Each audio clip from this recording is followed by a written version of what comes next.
Waqt attività li matula 8 immigranti ħallew Malta biex jibdew ħajja ġdida fin-Norveġja, il-Ministru Carl Mifsud Bonnici tkellem dwar is-suċċess tal-Gvern fir-relokazzjoni ta' migranti lejn pajjiżi oħra.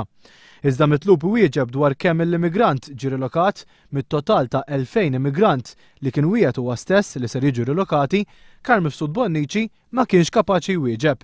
M'għandix il-figuri bil-preċiż, però kwantità kbira ta' nies ġew relokati mhux biss fil-pajjiżi Ewropej, ma anki fl-Amerika.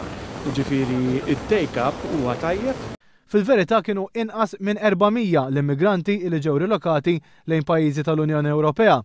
One News staqsal il-Ministru ir-raġuni li waslet biex il-mira li kien għamel huwa stess baqgħet ma tlaħqitx.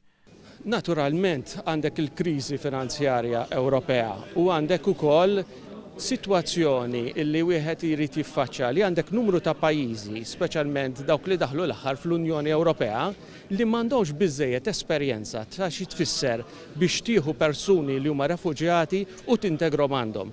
Minkejja li l-Ministru Mifsud Bonnici qal li fl-Ewropa il-Gvern irnexxielu jbiddel is-solidarjetà minn kunċett fl-arja għal xi ħaġa fil-prattika, il-fatti juru li l-Istati Uniti ħadu ħafna aktar immigranti minn Malta meta mqabbla ma' sħabna Ewropej.